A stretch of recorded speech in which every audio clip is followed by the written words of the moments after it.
not expect to have tribes join us and sign resolutions of support, and they're doing that. That's huge. We expected their business development arms to join us, or their enterprises, kind of have a degree of separation, before jumping in with cannabis and signing up.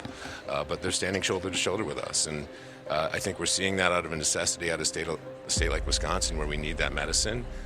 People are dying every day from opioids and fentanyl, and our communities, our indigenous communities, are disproportionately impacted more than any other ethnic group. So the fact that we have sovereignty, but we can't have our own plant medicine because of state law, even though we're sovereign, why is that?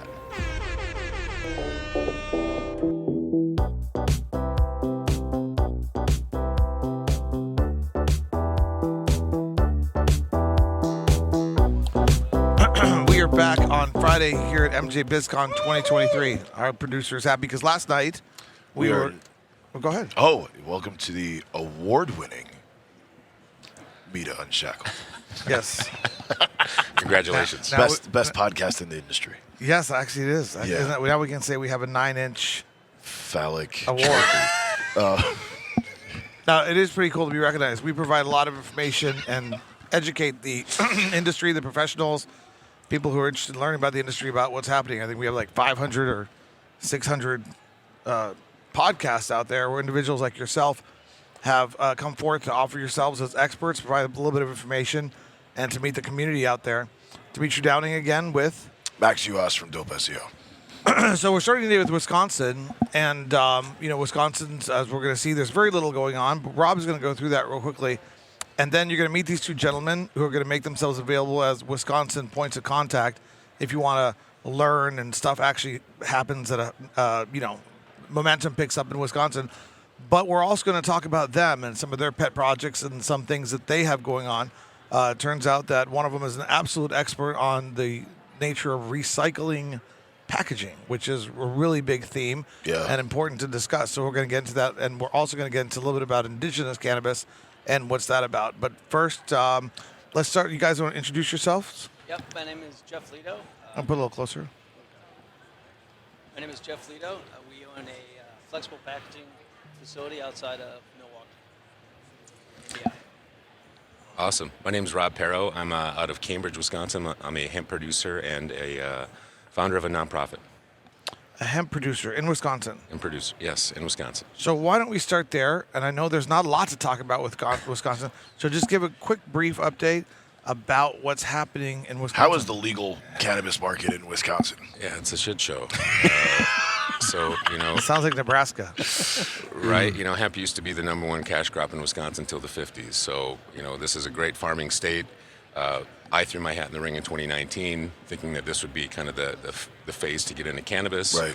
And we've been sitting here dormant with a pro-cannabis governor and anti-cannabis Senate and House of Reps. So it's been kind of a grinding gears per se as we pay everyone else's taxes in the states that are surrounding us. Okay, so hemp-derived cannabinoids are legal? We have industrial hemp and we have hemp-derived cannabinoids, which are gray area legal. So really unregulated, but a model of distribution is being set up nationally through hemp-derived cannabinoids and THC and Delta-8. And that model's being built because they can have interstate commerce. So we have THC, it's hemp-derived. Right, interesting. And you know what's really fascinating is that once these structure systems get developed, then the lobbyist gets hired to protect it and work against the greater interests of freedom for all hemp and all THC-related products, which is just the most mind-boggling thing that I've watched in the last 10 years. It really is. The battle between hemp and THC is... It's like decimal points. You know what I mean? It's literally it's like, no, it's... What color is this? Is this green or is this blue-green? And what's interesting is, so if that hemp industry, hemp-derived cannabinoids gets established, well established in Wisconsin, there's enough profit being made. They dedicate a certain amount of money towards lobbyists. Those lobbyists will intentionally slow down the development of a medical market or a regulated market outside those hemp-derived cannabinoids, unless those individuals that have those shops and those production facilities are the ones benefiting. And they might not have the wisdom to do a structure like that where they can take it in themselves and, eventually get medical cannabis to the patients. It's a mess. It's a mess. It's a mess. And all these nuances give me a headache. And that's what happens with the political unraveling of the prohibition. And just nobody knew it would be like this, but it really is, and it's happening state by state. So you guys are both, Wisconsin. Do you any predictions on when it's going to go medical? Just throw out a year. I really wouldn't know. You would probably have a better idea of that on me. So, I don't think he knows either. But just throw out a year. Yeah, I mean, they're saying 5 to 7 years, before we could have a medical program. Yeah. Long time. Yeah. And then once they implement and vote on it, then it probably takes most states about a year to come out with regulations to manage it. So it's even after that, it takes a couple of years to really get it going. So are there retail stores that are specialized in hemp-derived cannabinoids? Yeah, and there's some that say they are too. So that's the issue. I think is there's a lot of businesses that are have SOPs and have transparency and source viable good hemp-derived products, and then you can buy it at a BP gas station from whether you're 18 or 21. So there's really no sort of compliance or public safety at hand about what are we ingesting, where is it coming from. It's just it's being sold, but there's no sourcing or transparency there. So it's kind of a scary market, and it's giving it a bad rap, even though there are good businesses out creating quality products. See what's going to happen. I've learned that the real cockroaches are the lobbyists out there. It's not really the greed of the businesses or capitalists. It's the cockroaches, and they're going to go find these individuals who are making the money right now, and they're going to say, hey, cockroach in a sense, but it's also a path to legalization. And they're going to say, hey, guys, let's increase your market by getting you guys, the retailers that are doing the hemp-derived cannabinoid sales and making the most money, let's get you guys the medical and perhaps adult use because you've already been through this process. Let's get you guys regulated and let's get you guys more goods to sell, more stuff. You see what I'm saying? It's weird little nuances, and it comes out of like the lobbying corps who understands that they can manipulate public policy. 100%. I mean, crazy. Today, the news just came out that our governor pardoned 22 cannabis convictions in Wisconsin. I think that's over 1,000 now. So, you see movement happening from a political front from our leadership, but it really can't go anywhere just because of posturing and positioning about, other policies. That is a step in the right direction, though. It is a step. Just little steps. It's baby steps. And sometimes slow motion is better than no motion. Anytime there's a narrative that's positive about, the impacts that are being made in a good way, that is a positive step. Yeah. So that education and advocacy is important in our state. Well, and that's fantastic. You guys are continuing to work on Wisconsin on the ground. But as Wisconsin evolves, you guys are involved in your own projects and your own very important research into the cannabis space and what you do. And before the show, we talked a little bit about this. So I want to get a little bit about how his knowledge of recycling, packaging, etc. We want to talk a little bit about that. And then we'll talk about your indigenous association, what that is, and what you guys are up to as well. Is that cool? Yeah. Yeah, because this is a really interesting nuance. Yes. I think. Yeah. Just with what's going on there. So my background, my degree is in environmental science, so I always had a passion for sustainability and recyclable solutions in the manufacturing world. And one of the frustrations that I've had since we've dove into the cannabis packaging world is that, yes, we have lots and lots of recyclable and compostable options in the marketplace, and everybody loves them, but in all reality, there is no good facility or outlet for these people to actually consumers to recycle their products. And the reason being is because of regulators. It's illegal to transport cannabis across state lines, and a lot of these recycling facilities do not have facilities in certain states, so they have to take the packaging across the state line, and the attorneys are worried about the residual marijuana that could be in the packages, whether it be flowers or gummies or whatever. So technically, yes, it is illegal to transport used recycled packages across state lines. So a lot of these recycling facilities, particularly like the biggest outlet with synthetic lumber, they won't take it. They won't sign up a dispensary as a pickup or as just a pickup place. Yeah, That's really crazy because if you're talking about gummy packaging, right? What is possibly left over in a gummy? A gummy. Yeah, you know what I mean. Like, yeah, there may be a gummy left in the packaging, but like, right. Can't you just take the gummy out? If there is a gummy left, like take the right. gummy out and just recycle it. What I'm saying, but you're talking about like literally like terpene dust or just like right. just like trim or shake or just some keef like floating on the inside of a bag. That's essentially just like fingerprints on a piece of glass. But I guess that, from the legality standpoint, counts as cross-state transportation. Well, I mean, it's like any law. You can pass any law you want. Right. But if there's no if there's no enforcement behind it, the law really doesn't mean anything. Right. So are these folks going to get in trouble if they do it? Probably not. Right. But they don't Is wanna take anybody the ever going to risk go either after way, them? No. But because it is technically illegal, The fear of. it keeps these bigger companies from doing it, especially for some of the well-known bigger brand names. They just don't want bad press or anything associated with it. That is so bizarre. So this is a problem nationwide. Yes.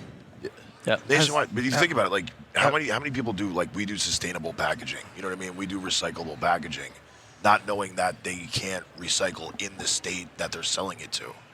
So has anybody introduced any legislation to take care of this? Say, he who recycles shall not be worried about residual Well, cannabis. it's not. Say cannabis goes federally legal. It still doesn't really fix the problem because now, technically, by law, you're handling cannabis products. Right. So that requires a license to be a transporter. Is it a cannabis product? It's just a bag or a packaging or a. Well, there's going to be residuals in the truck, and by law, and that's what all these attorneys are freaking out about, is not only do I can't take it across the state line, but I also have to have a transport license to do it. So this is much more of a problem at the commercial level for recycling. Like the consumers are just throwing packages into the recycling bin and life goes on. Right. Well, nobody really ever knows or ever is going to know. Right. What most people don't understand is that, particularly with flexible packaging, that it looks like just a bag, right? It's what they call a mixed waste stream. So there's different kinds of plastics inside of that bag. Right. So most recycling facilities want to take, like polyethylene and turn that into a pop bottle, and all they want is polyethylene. Right. So they recycle pop bottles and then make more pop bottles. But when you have a mixed waste stream like that, the only people that can really use mixed waste streams in the plastic world are synthetic lumber companies and Patagonia making jackets and stuff. Right. So I think that'd be awesome, though. Be like, this is made from recycled hemp or recycled cannabis products. Like, I feel like the markup on that alone. Like, yeah, I've got like old used cannabis product shirt. I could see a booth here for that. Yeah, absolutely.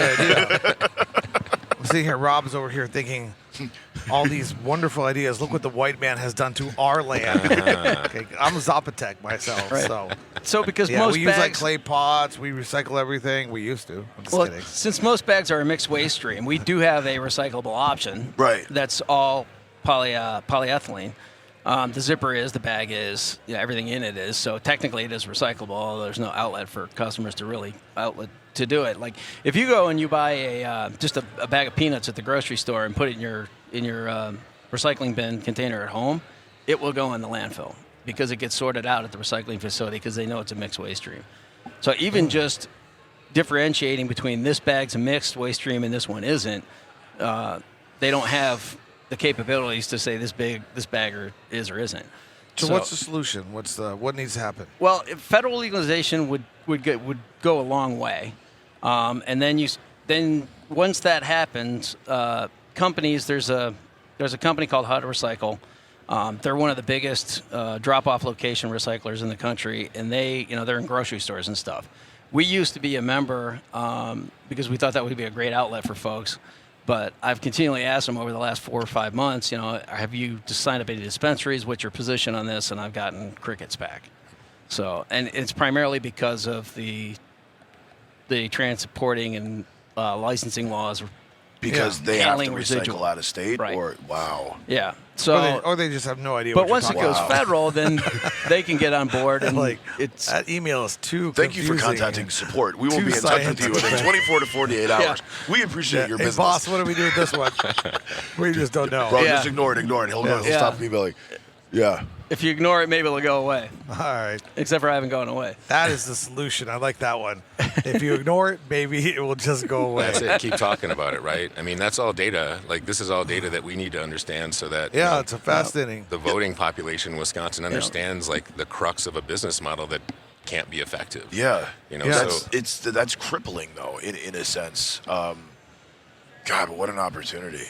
Interesting. And I don't blame them. I mean, their hands are tied too. So it's not like they're being malicious or anything. It's just they can't do anything about it. No, I'm just saying, but like, can't somebody like just come in and be like, "Hey, man, we're gonna be your cannabis recycler." You know what I mean? You don't need to be like a huge recycler. You can just be like, "We are a cannabis packaging recycling company that only works within this state." I did read about a dispensary. The volume is huge. Yeah, I mean, if you think about every pre-roll package, every gummy package, every little 5 grams or 5 gummies, 10 gummies, what, all the stuff that's sold, anything that touches cannabis. But is aren't they out there with the packaging. consumer? Yeah, but the consumer puts them in the recycling bin. Yeah, but so you could potentially have this is your cannabis recycling bin. Right. So there was a dispensary in Colorado that set up a take-back program to bring it to their facility. Yep. But what they have to do is they have to go through every package and make sure it's empty. Good God. And they've got a local facility that'll take it if they can guarantee that they're going through all those bags and making sure that they're empty. I think the real solution is that becomes crazy expensive for whoever's using your changing the laws at the federal level so that this isn't an issue. But also just allow interstate commerce, or at least have some sort of clause. It's like, guys, this is waste. All waste is waste. Like, no big deal. No, but it's a fascinating topic, and I'm glad we met somebody who's keeping track of it. Yeah. Well, then there's the home compostable. Now, everybody wants compostable products, and there's a lot of products that are compostable. Predominantly, the hemp products are compostable, and those are great. But in a lot of the cannabis world, it has to be child resistant. So now it's no longer the products that are truly compostable in terms of flexible packaging are not they're not tear proof, so kids can get into them pretty easy. So in some states you can use those materials for flower pouches, but if it's an edible, then there's no way. Right. All right, so we got a lot of information on that. You're definitely an incredible expert on the whole recycling stuff, far beyond what I care about, but it's really, really good stuff.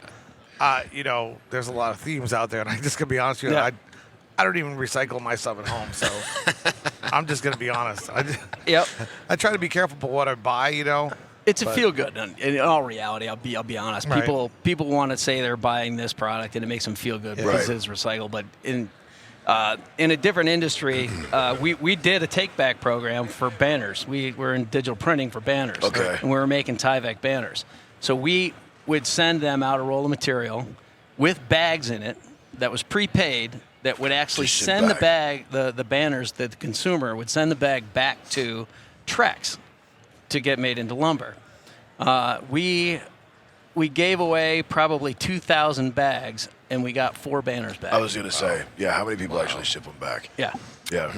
That's prepaid mail, too. They didn't have to do anything but drop the banner in a UPS facility. So hold your thoughts for the closing. We got 30 seconds to a minute. We're going to go over here to indigenous cannabis for 8 minutes because I am actually Zapotec myself, and I'm a huge advocate for a free market approach to cannabis and for less regulations. I always use the example of my grandmother grows she died, scallion onions deep in the mountains of Oaxaca, and then they're used by a restaurateur in New York instead because they're better scallions, and there's millions of scallions grown in California, which they could easily buy at a lower price, but it's okay, and it all just happens. Everything's fine.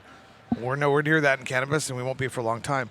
So while you're waiting for Wisconsin to legalize, you're involved in the Indigenous Cannabis Association. What's that? Yeah, so, I'm Bad River in Oneida and Polish and German, like a perfect melting pot of Milwaukee. Truth, absolute truth. Which tribe is that? Bad River is Chippewa, Lake Superior, Chippewa, northern Wisconsin. Oneida is around the Green Bay area. They used to be out on the East Coast. I'm half. I have a native-owned production company, so I've been working in native country for years. I sit on some boards for the American Indian Chamber. I've worked in economic development, workforce development. So there's models to how to tackle emerging industries or existing industries in Indian country. And hemp and cannabis are a new emerging industry, so it's really exciting there. I came in 2019 with the idea to build a brand called Candigenous that was going to kind of own cannabis and indigenous and kind of rewrite that patrimony about what the plant medicine means to me, our nations, all those things, but tell it from a different lens. So I wanted to build a brand coming from media and marketing that was like, if we're going to jump into this, His headset went off. You okay? You can't hear? I can't hear you. Did the plug come out? Here, you want to take this one? Yeah, grab that one. Let's figure this out. There, this is good now. I fixed it. Toasting. You're good. It was just, I think yeah. All right. I don't know what I was saying. No, you about were the good. brand. You're building a brand? Right. So, we built a brand, and then we're in Wisconsin. So what are we going to do with this awesome brand that we can't seem to do anything with? So I wanted to network as there's national associations for indigenous economic development around different industries, but there was nothing around cannabis and hemp. And it looked like there had been some initiatives previously, and they had failed or died out or lacked capacity. Just Like kind of Nick, burned the out. National Indian Cannabis Coalition? Right. Indigenous or Indian? I think it was indigenous, but there was the Indigenous Cannabis Coalition, there was the Native American Cannabis Council, there's Right. a bunch of acronyms out there, and then I tried to find them, and they did not exist anymore. So a couple years ago, I put a kind of a think tank together of my attorney and some other mentors in Indian country. Could we create something that was a national platform that could really open source the industry, create our own table for technical assistance, be a trades association, provide education, advocacy, toolkits for tribes, tribal operators, and connect and start to develop a tribal supply chain around cannabis and hemp. So it's a big, heavy lift, but the start was there. How do we provide a platform for people to engage with each other? So we created ICIA in 2022. I met someone named Mary Jane Oatman. Her name is Mary Jane. She's Right. an Nez Perce Yeah. out of Idaho. Did you Google me? No. You should Google me. You should reach out to me. I helped the Nick guys get started. Did you? Yeah. Awesome. Back in right after the Wilkinson Memorandum. Really? Because all these people came to me and said, Dimitri, you worked in tribal country across. Yeah. You're a prosecutor to Tohono and Pasquayaki. You're Zapotec. You know this world. I've been involved since 2012, and a lot of them came to me and said, Dimitri, how do we take advantage of this situation? Right. And then I started exploring California and Arizona, some different tribes, Nevada, and I'm very well versed on the subject. I like what you're doing. I'm going to Google you after this, Dimitri, but Yeah. come help me. No, I know. Yeah. I'm more than willing to help a little bit, Yeah. just like recycling. It's another Yeah. topic that I honestly just don't care about. Yeah. I mean, but they're important themes. Nobody cares about me. I mean, they don't have to care about me and my themes and my ideas, but these are themes that make up the world we live in, These are the ancillary pieces that actually are important to Indian country sustainability. So Right. hearing the kind of work that he's doing, when we make pitches to tribal nations around new industries, are they regenerative? Are they sustainable? Are they going to provide a legacy? So when we think about, what he's doing, I love that kind of work. That's also data points that cannabis is touching that no one talks about.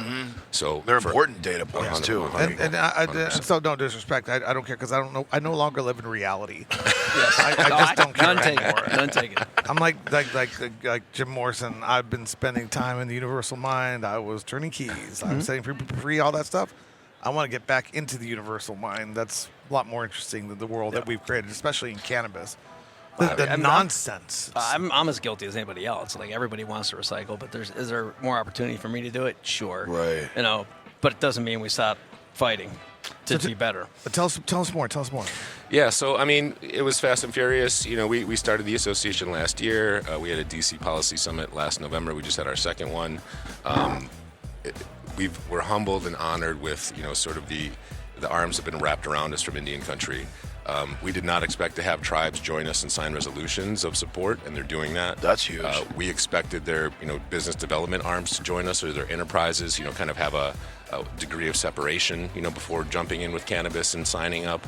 But they're standing shoulder to shoulder with us, and I think we're seeing that out of a necessity out of a state like Wisconsin, where we need that medicine.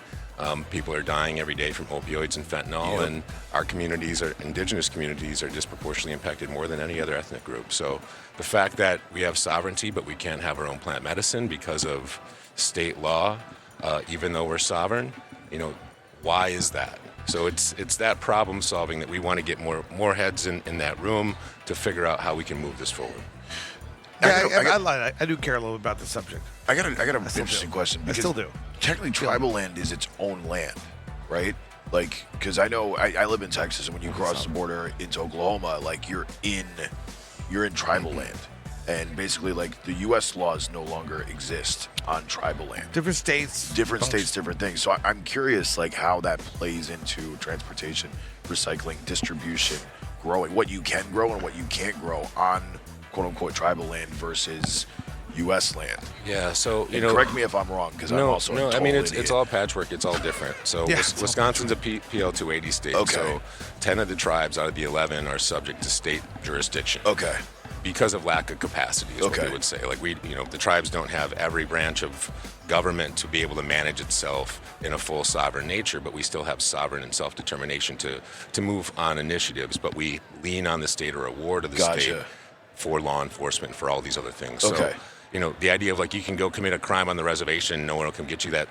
That's why these things happen. Right. But in other cases, there are sovereign lands, Red Lake and others, where they do control what happens on and have more sovereignty around law enforcement as well. But sovereignty is every level of government. Right. And so that's a lot for a tribal nation to manage. That's a lot to manage. And then go, hey, we want to do cannabis too. Right. So how can we build capacity around them so they don't have to, just keep hiring consultants that are out of their network and hope that it goes well. Because historically they haven't gone well. Gotcha. Yeah, it ends up being like a money burn. So what do you think about some of the projects that are happening in Washington and Colorado? Not Colorado, well, Colorado as well, but Nevada, there's some big projects. In California, have you been studying those, researching those, looking into those? Are they working? Yeah, I mean, there's really interesting things happening across the country. California is really interesting. The longest, cannabis market in the country, and the messiest as well, with I think over 100 tribes located in California, and they have their own tribal sovereign market.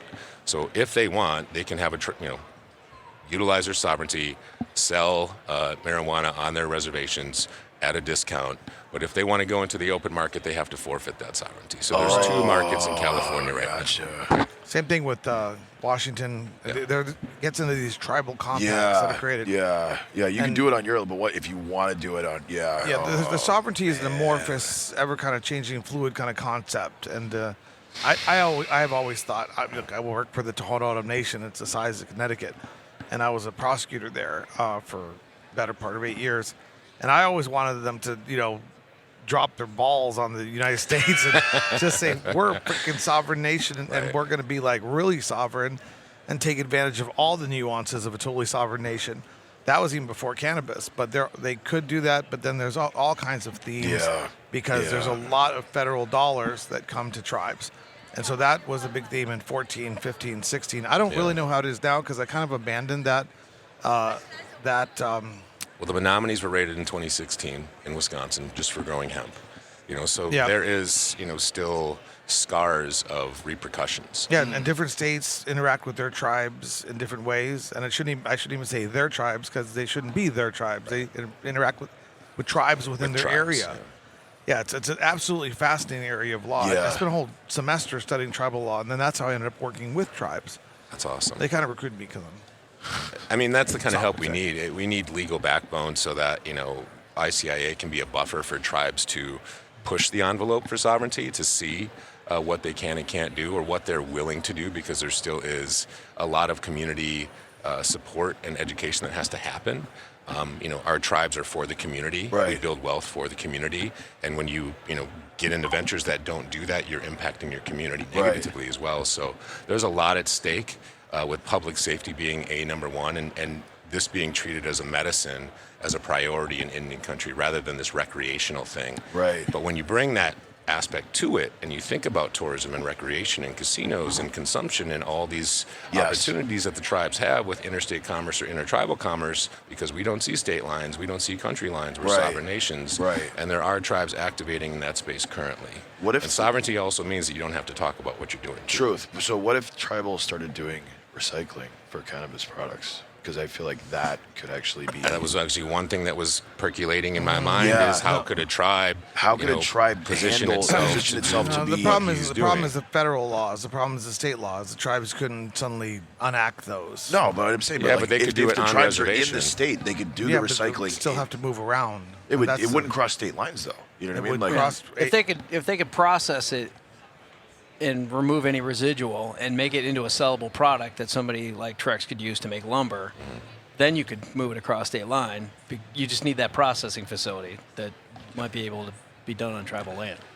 There's advantages to doing stuff on tribal land. Yeah. When you take it off tribal land, and that's the question. Like if let's say a tribe was to go legal, like Eastern Band of Cherokee or Oglala Sioux in South Dakota, going legal before the state has, are they going to arrest people that are buying marijuana and coming off of the reservation? That's the question. These are great nuances. These are really, yeah. So the question, they're not doing that in Wisconsin when people drive from Illinois or Minnesota or Michigan back. Right, when you cross the border. So- 'cause it's right there either way you're going. So if that would be a hypocrisy and a PR nightmare if a tribe opened for medicinal and then they started arresting people coming off the reservation. the rebel in me says go for it. Yeah, we should We're get feeling back quite inspired. we should get back into this at like Yeah. an in-depth hour. Yeah, I feel like this deserves like a on- round 2. on tribal cannabis. Also, because there's this little nuance about how tribes interact with the federal government that creates certain tax advantages that are very unique and very beneficial. And Yeah.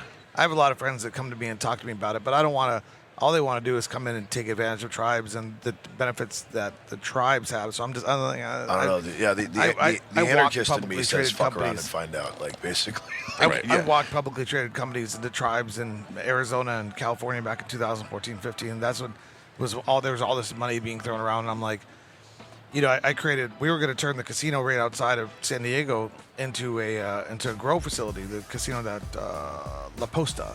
La Posta. I was one of the first people to tour that with a bunch of growers and a bunch of money. I thought they had money, but they were just looking to do a publicly traded game, and I got tired of dealing with it. And I realized everybody just wanted to take advantage of tribes, but I was hoping people would rise up within the tribes, entrepreneurs and stuff, to make things happen. So, and you seem like one of those guys, so that's great. We'd love to help you out some more and introduce more of the tribal theme concepts to the audience. That's Absolutely. important. That's very important. Yeah, we know there's a lot of people that are supportive of our indigenous communities, and there's a lot to learn too. But we appreciate the support. And there's a big learning curve, but we'd love for people to start peeling layers back. Excellent. Well, it's been great to meet you guys. And whenever you're down in Mexico, you can come visit my reservation. Absolutely. Mexico. Zapotec. What shape was that you just drew Well, there? it's like, Mexico. Mexico. So people, like the Aztecs, the Zapotecs, the Mayans.